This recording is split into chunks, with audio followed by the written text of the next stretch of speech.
time for us to reach across the aisle to our friends and neighbors who may walk more on the left. Yeah. Show them the truth. Open a few eyes. Hi, I'm Thaddeus McCowder. I'm a recovering politician, current guitar player, and right now I'm a guest on the All Over the Place podcast, where the fun sanity never ends. Hello and welcome back to All Over the Place, the official podcast of Media Pub Live. Our first show of 2025. The rhyme there was accidental. And before I go to any other silliness like that, I'm going to bring in Mr. Jim Culver. How are you, Jim? I'm good. How are you? Excellent. Thank you, and welcome to the new year. Indeed, I'm almost over the illness that struck me down during Christmas, and I'm a tad goopy, but gonna going into the year as healthy as possible. Put it that way. I like it, and we aren't. I'm not raising the last show was all liquored up. This is just water tonight. Sure, it is. A raging one to you, nonetheless. Well, I got about this much whiskey left, so there's none in there. Speaking of whiskey, Marty Zamora. Hello, my friend. Welcome back. Hey, no whiskey, just coffee. We're all teetotaling it tonight, folks. What are you gonna do? That's your story. We are still where the fun sanity never ends, but a little more sober this period. But again, I want to thank everybody. We as we mentioned last show, we grew all over the world. We are missing in one continent only. We're coming for you, Antarctica. Spit it out. And the two states, South Dakota and Alaska, you're next too. We conquer the world in 25. We got to do a show about penguins. That'll bring Antarctica in. There you go. See, we can do that. Emperor penguins. We'll figure it out.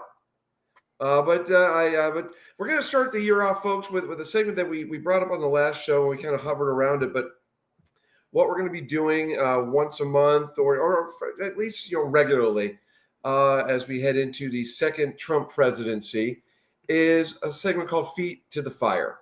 And what we are going to be doing with this is, just basically holding our politicians and elected officials accountable for the things they say they're going to do or said that they're going to do and continue to say. And we're going to pick a topic, the three of us, and this is what it's our mission. The mission within the mission statement of bringing everybody together, the things that bring us together, not divide us, our mantra here on All Over the Place. But feet to the fire, we're going to hold people accountable. And Marty Zamora, we're going to start with you. All right. Well, that was unexpected. Just so everyone knows, this is a well-oiled machine. Absolutely. In every way. We're professionals here. I mean, anyway. So we came prepared tonight. This is not the usual freestyle off the cuff. We actually, got stuff together for this one. Well, in theory, we did. So, Marty, once again, back to you. Wait, you guys are preparing? More or less. So anyway, who's preparing? The thing I wanted to talk about was the elites, but specifically, I guess, Epstein. We hear a lot of talk, and a lot of tough talk. I don't recall ever feeling like everything was okay, because if you all recall the time frame, the timeline, it was just a short time into Pedo Island. What the heck? Elites are all going there? Wait a minute. What? COVID. Damn it. You may have to cut that out, Rick. I'm not allowed to say that. The cough.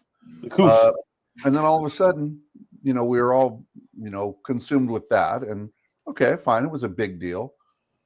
But here we are years later. Like, what, did we just forget? Yeah, we forgot.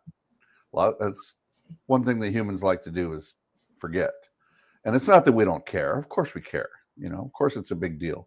But we do this thing where we feel like, if we just don't look in that direction, it'll get some other entity, some authority will fix it. And that's seldom the case. So the main reason I'm talking about it now in this segment is because clearly the last administration was going to have nothing to do with it. They didn't want anything to do with it. It was never talked about. It was never an issue.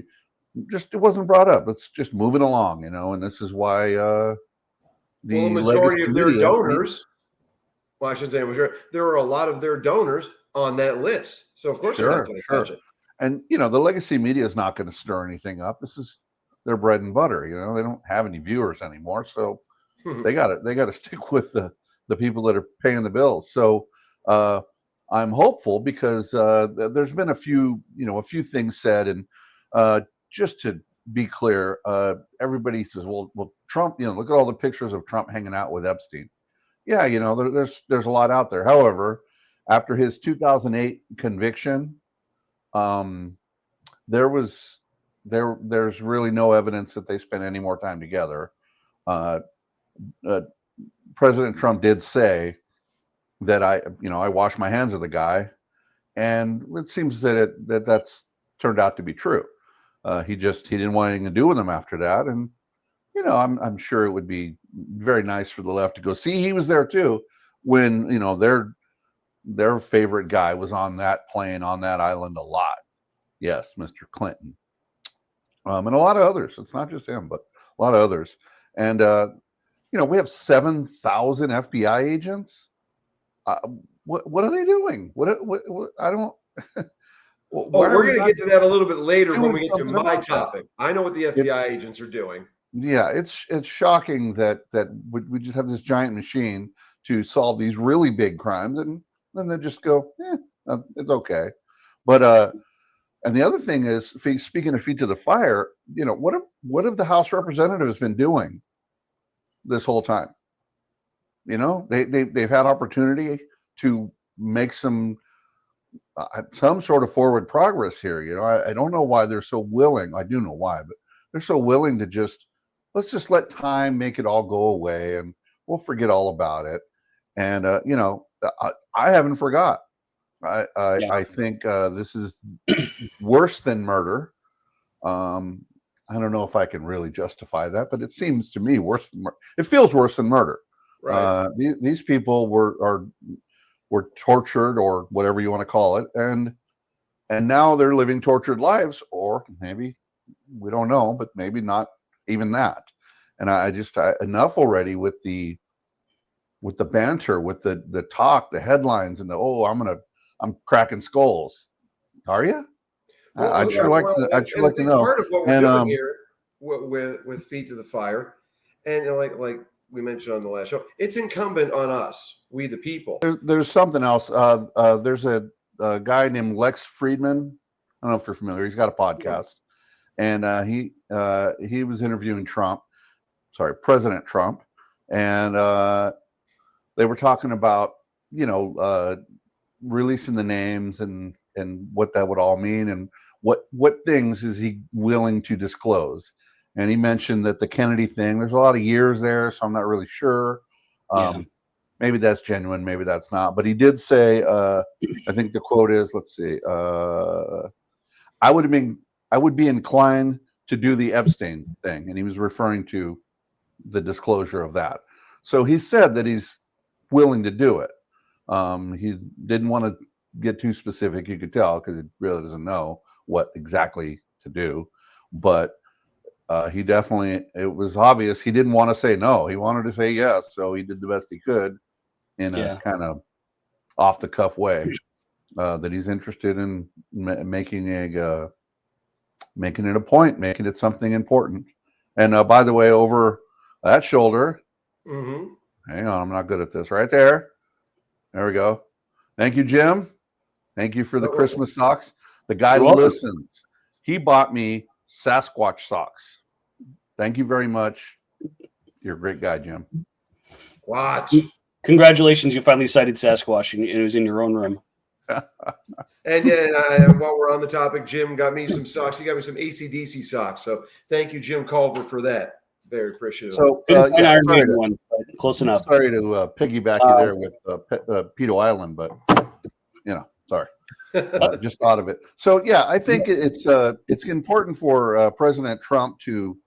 I know he's got a lot of problems to solve, a lot of things going on, but to me, this is really important. This is a really big one. This isn't some throwaway little problem we have with some, I don't know, some apartment complex, the water's not hot enough and he needs to get on that. This is a big, big thing. And it's not just because it involves very big, powerful people, which is super important because they kind of run things. But let's not lose sight of the reason it's important is because children and even adults suffered at the hands of these monsters. Mm-hmm. And I think I won't mention his name or whatever, but there's another guy on YouTube. His line is make pedophiles scared again. That's his motto. And I think it's a good one. I think we should stop going down this road of just like, what are you going to do? This is a big enough one. I mean, we're not going to revolt against because there's too much traffic or smog or whatever. But this one, I think maybe we should hold their feet to the fire. It's an important one. Amen. Well, I'm going to quibble with you about one thing, Marty. I don't think anybody has forgotten about this. I think there are people that were implicated in this, people in high levels of power that wanted us to forget about it. But I think that Epstein, who, by the way, definitely died by his own hand, I think he has not been forgotten about by anybody. I mean, first of all, the memes coming out and all of the stories coming out, all of these things have kind of kept it fresh in people's minds. But at the same time, I think this is something that people have really been chomping at the bit to get the information out about. But I also think that for a lot of people, it's not so much a question of forgetting as it's like the JFK assassination at some point where there's so many powerful people that want to make it go away that people just kind of assume that they're never going to find out what really happened. Because, everyday people only have so much power, and powerful people are able to make things disappear very easily if they work together on that. So I think there is a great deal of demand for this, but I think at the same time there's a lot of cynicism about it, that the truth will ever really come out.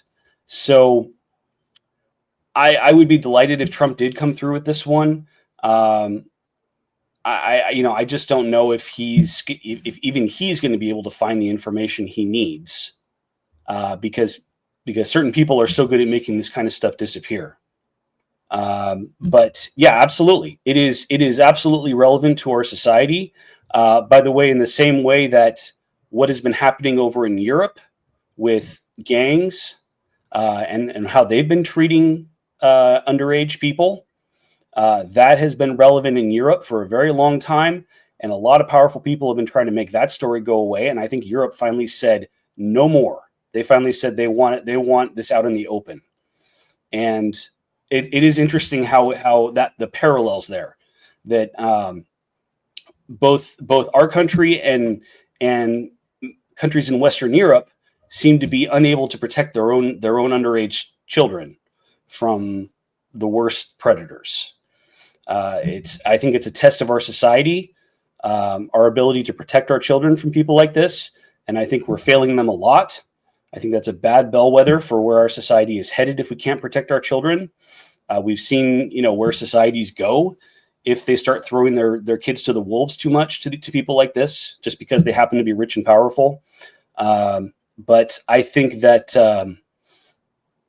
Trump has an uphill battle with a lot of. He talks about draining the swamp. This is the ultimate test of draining the swamp is getting this information out here, because there's so many powerful people implicated. For sure, I think he has an uphill battle, but I definitely hope he can pull this one off.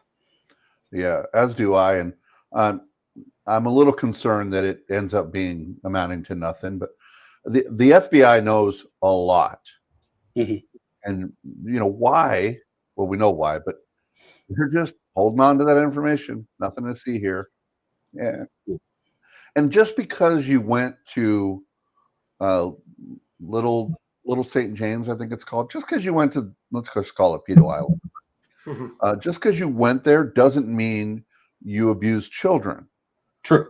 But it does say something about your character that you spent a lot of time with that guy. It's we don't know what Bill Clinton did or didn't do, as far as when it comes to that situation. But we do know that Jeffrey Epstein did things, and he was convicted of things, and his girlfriend was convicted of things. By the way, convicted of trafficking in no one, but we've all heard that one. So it does say something about your character if you're there. If you're not just there one or two times, like there's been a few actors that went there and, they don't want to talk about it, but, if they only went there once or twice, I'm guessing they got freaked out. I don't know. But, what was it, 38 times? That's a lot of times to be flying on a plane with a dude that's just some dude. Like, there's got to be, he's not just some dude. He is the evilest of evil.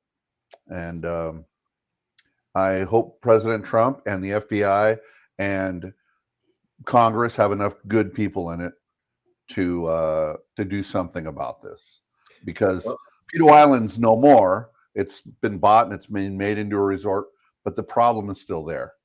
It's just happening somewhere else now. We don't know yet.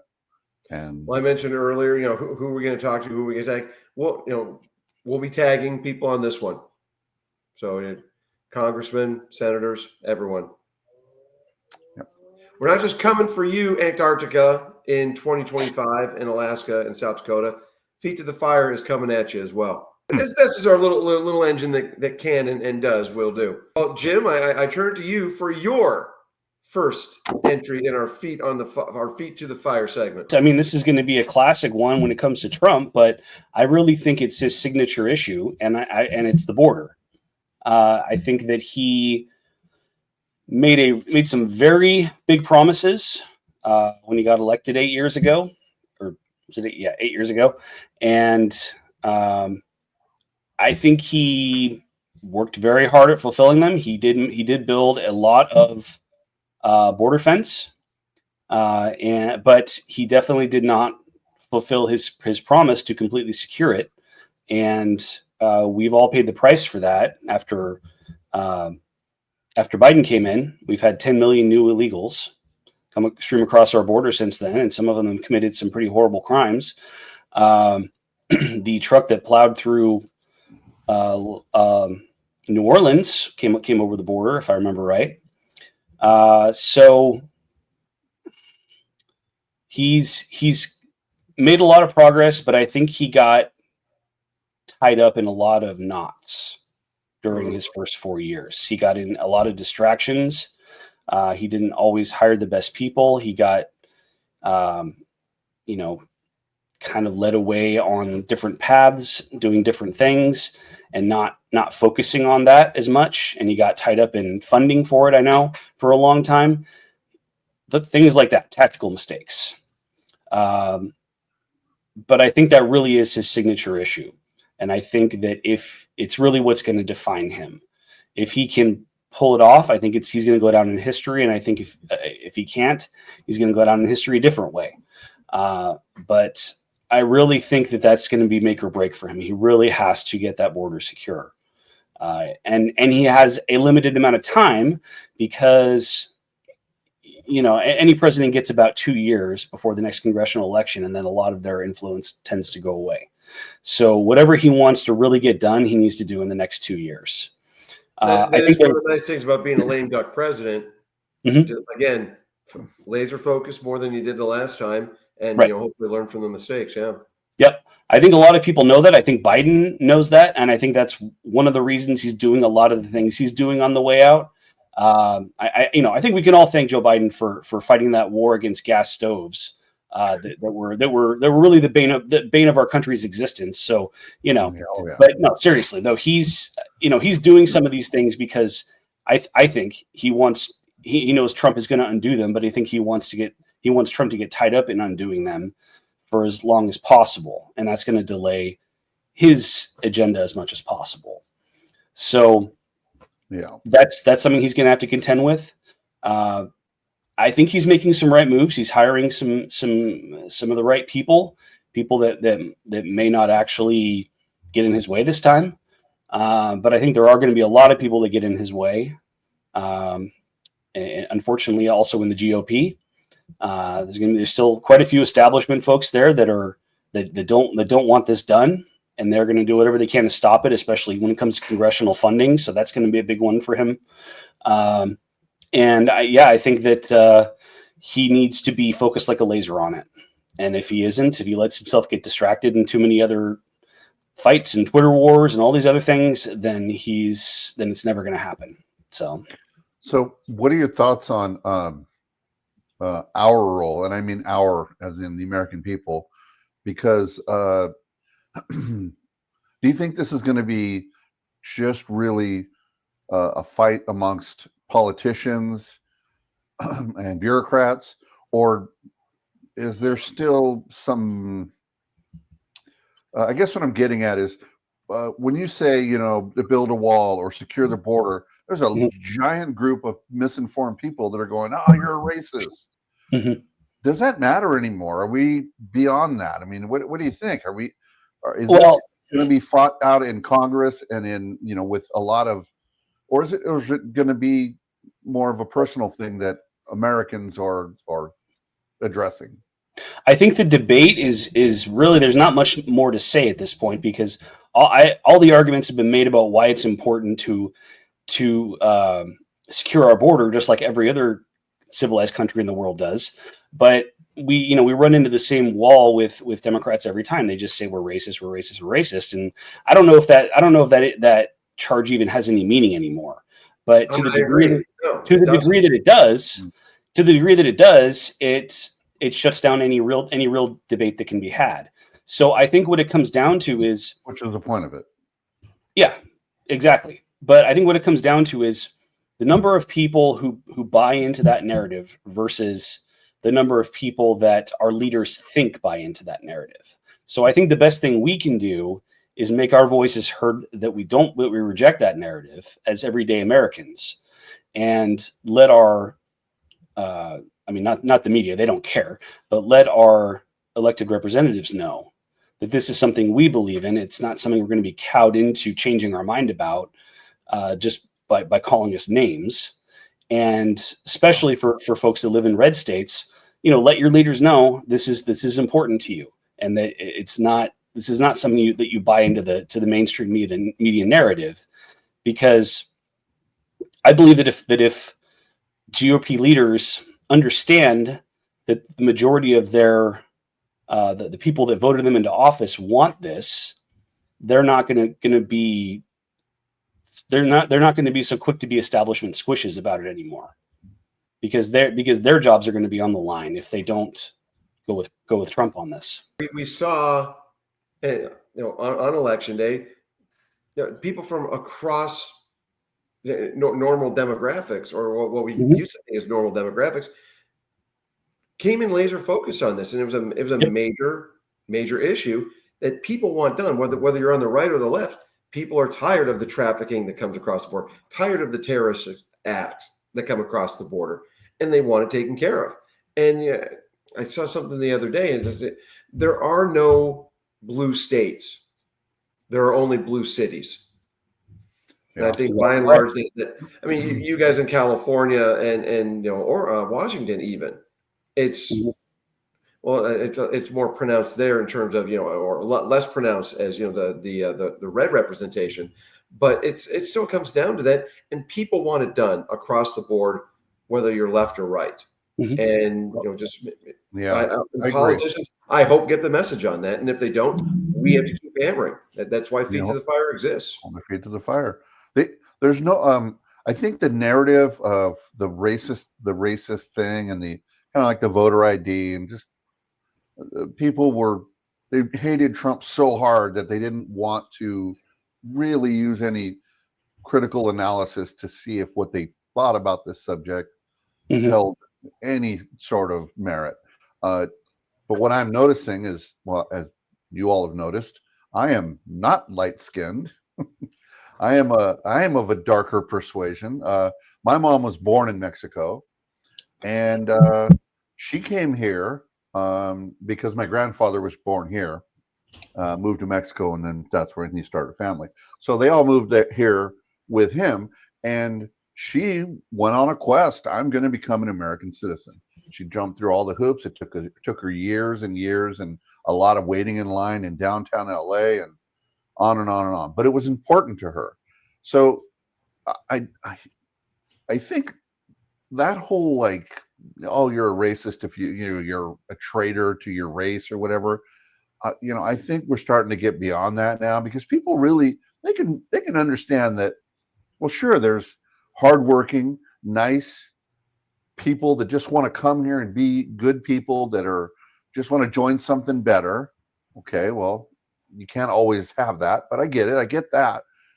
But so you're willing to sacrifice human trafficking, which is mostly children and women, and the drug trade of fentanyl being able to just easily just go across the border freely.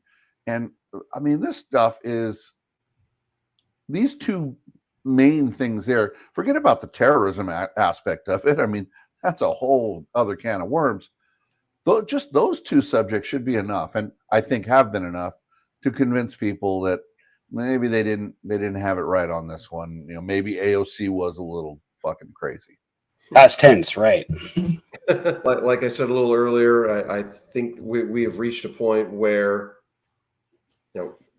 normal definitions of political ideas matters a little bit less, especially with the border. People want us to be safe. People want us to, as Jim brought up, join civilized nations and be a little bit more respectful of what's going on. And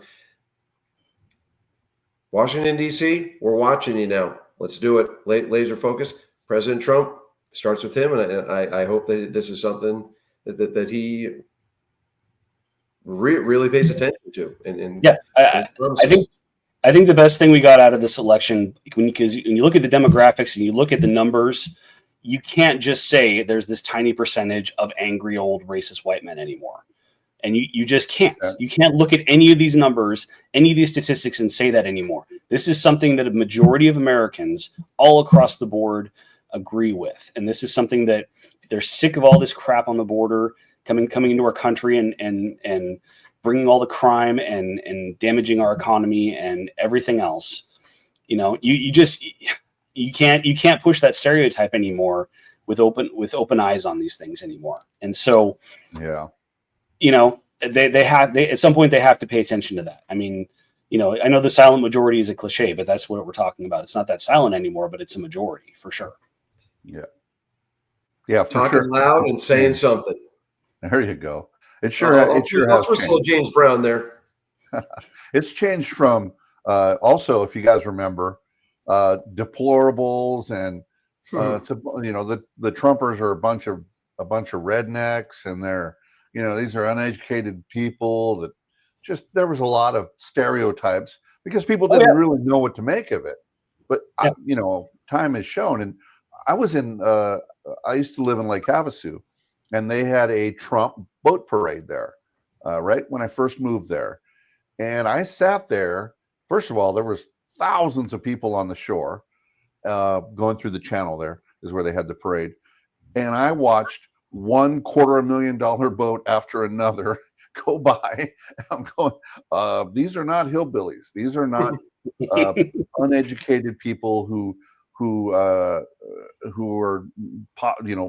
close to being on government assistance or just lazy making moonshine or all the nonsense you heard. I realized very quickly this is all going to get out. People are going to see this. This is something else here. Lots and lots of good people who have excelled in life and want more and want their family to live in a good country. And this is a pretty good one. Pretty good in my opinion. Concur. And yep. To USA, get a little bit safer.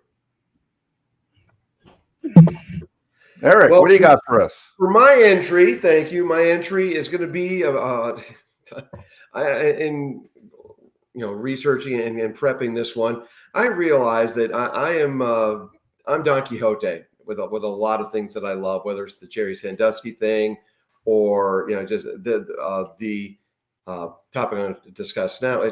It's the false narratives that the media puts out there, and then it gets driven home as the truth. And in this case, I'll just quickly with that. And with these false narratives, it becomes so difficult that, I'm find myself repeating with all of my pet projects here. It's easier to fool someone than convince them they've been fooled. And damn the media for doing it in this case. In this case would be January 6th, trying to say that this was the most horrible thing in America since Hiroshima and just or since Nazis or Hitler. It's this big combination of everything horrible. And I've got to tell you, folks, January 6th, and I'll get into a little bit more how the truth has been exposed or gotten out there a little bit more, thanks to an old friend of the show. It's the truth is there, and the media irresponsibly shoves their false narratives down the throat. But more importantly, why this means so much to me is because our government, not just the media, our government lied to we the people, and they bullied innocent people into jail for trumped up, pardon the phrasing there with that one, for trumped up misdemeanor charges. People are going to jail for 8 months because they plea bargained out of everything. And January 6th was not an insurrection. And you try and paint an insurrection, that has to be the most horribly financed in terms of weapons insurrection ever. It's laughable. And I'm glad that there's people like Chris Burgard, director and producer, and our old friend Nick Searcy, making movies like Capital Punishment and The War on Truth, and getting it out there. And I stumbled across an interview that Nick did with your cousin, Michelle Tafoya, Marty. And she is someone who had remained, using her phrasing, agnostic on this, because she said, she had seen too many people on one side having too much fervor, and people on the other side having not enough fervor because they want to have this false narrative. And she had her eyes opened. And it's however, Sisyphean a task is, or you're tilting at windmills, it's the truth has no expiration date. And I think this is a chance. And what I want to hold the Trump administration's feet to the fire on, and especially coming off of President Biden in recent days giving a Medal of Honor to Liz Cheney for her actions in the January 6th trials. These are traitors to our country. They are bullies, and everything they accuse Trump of doing, which they did 8 years ago, they're going to put gays and blacks and everybody into concentration camps. They're the ones doing it. They're the ones lying to we the people. They're the ones bullying and imprisoning we the people. They are the ones taking political prisoners. And I urge everybody to check out Nick's movie, Nick and Chris Burgard's movie, Capital Punishment and The War on Truth. And that's thewarontruthmovie.com. Check it out. Expose it. Just show one person. And this is, again, it's incumbent on us to make our politicians, our elected officials aware of these things. But go out and tell your friends. Because I can't tell you that I brought up a little earlier, but it's just, I've opened so many eyes, thanks to John Ziegler's work on the Jerry Sandusky case. I've opened minds with the January 6th. It was not an insurrection. It was a government bullying. It was a government systematic false narrative thrust upon us, and the media was complicit 100%. And we, the people, they also showed on election day, much like what you were saying, what Jim was saying, with the narrative's over. This is not an America of racists and deplorables. It's people coming together across the board. And I think now is the time for us to reach across the aisle to our friends and neighbors who may walk more on the left. Show them the truth. Open a few eyes. And then it just, to quote the great Wayne Campbell, and they tell someone, and they tell someone, and they tell someone. And to touch on a couple of things you said there, for one, make no mistake, the media was not complicit. They were cooperative. There's the word. Thank you. They didn't just go along with, they helped they didn't just report a story as, they kind of wanted to see it. They followed orders. And as far as our government, I mean, how many FBI operatives were there? Over 100, I think. I don't know the number. I didn't memorize the number, but it was more than none. What was that about? How did that happen? Are we asking any questions? Why they were there? How they knew to be there? The whole thing just reeks of a setup. And let's just say none of that's true. It was just people got excited and ran around like children, like that broke into the high school swimming pool and ran around and threw some chairs in the pool. That's what I saw. There was nobody trying to take over the government. That is ridiculous, utterly ridiculous. And by the way, there were some cities close to old Jimbo there where people did take over the government for a while. Nothing to see here. Not mostly peaceful. So this whole thing is utterly ridiculous. Not only did it seem to be orchestrated by our government, the media, they weren't just going along with it, they were helping. And all of it, we could see it with our own eyes, was just nothing. And especially nothing compared to all the stuff we had just watched, where the left, we'll say the left, is sending people out and telling them, yeah, you need to go and rage. You need to, do the, doesn't matter. They were setting cop cars on fire. And I don't want to get into all that, but we spent years watching that happen. And then all of a sudden, oh, you went into a building? Well, it's a special building. It's a building where the people that work for us work. It's not some holy place. You're missing the bright side here. After all those years, the media and the Democrats finally found an unlawful protest that they didn't like. I mean, come on, that's development. Come on. Yeah. So all those years of looking the other way during Occupy, BLM, cities being burned to the ground, occupied. No problem. But no, January 6th, man. Somebody stole Nancy Pelosi's gavel, and that was too far. They had to do something about that. So, by the way, Pelosi, that was very close to being my feet to the fire subject, but children are more important than money. Hey, we've got many more feet on the fires to go. We're holding people accountable from our little neck of the woods here on all over the place. And Jim, anything more from you on January 6th, the insurrection? I'm sorry, the alleged insurrection. Yeah. No, I mean, you guys covered it pretty well. I will mention that you brought up Chris Burgard, and going back to my subject, the border. He made a really good documentary about it called Border, long before Trump came onto the scene. But if you get a chance to see that, really check it out. It's a real eye opener about what's been going on the border for a long time now, and just how dangerous that is. But yeah, completely agree with you on January 6th. I think that is something Trump needs to look out for. Pardon, but that's the thing I want him to do is pardon every last stinking. Oh, absolutely. First day in office whatsoever. You pardon everyone who was bullied and the lies that were told. Yep. Hold those people's. Yeah, that was fire for the people who did it. And Liz Cheney, we're looking at you. Yeah, no, they absolutely need to be held accountable. He also needs to look ahead to future January 6th, and I'm not talking about the protests. I'm talking about opportunities for his enemies to go after him.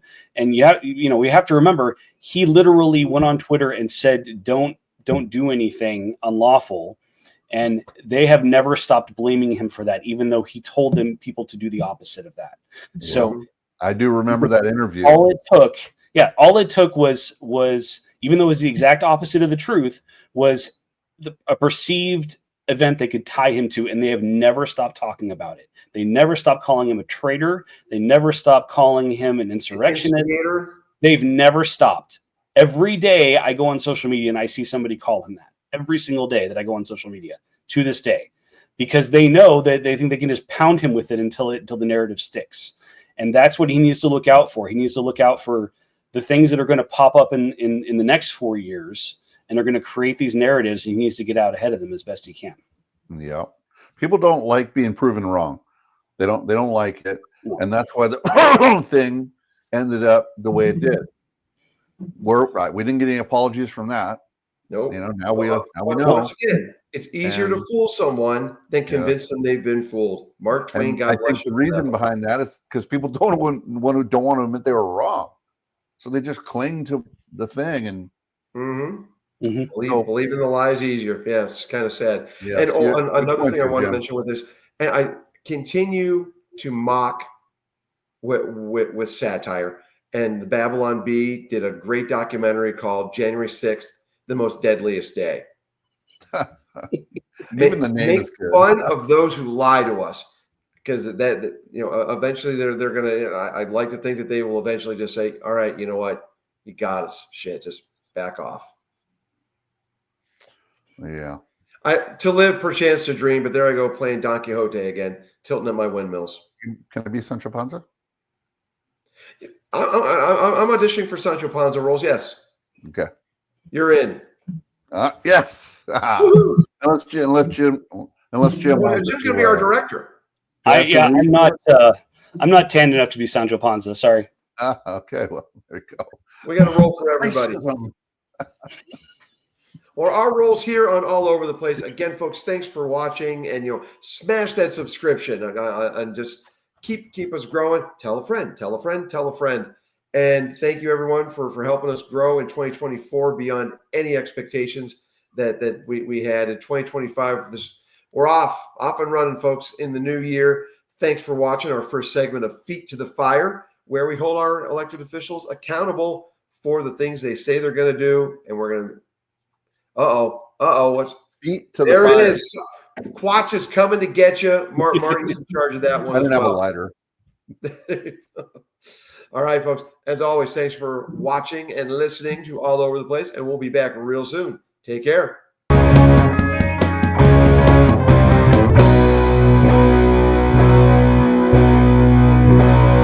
All Over the Place, where the fun sanity never ends.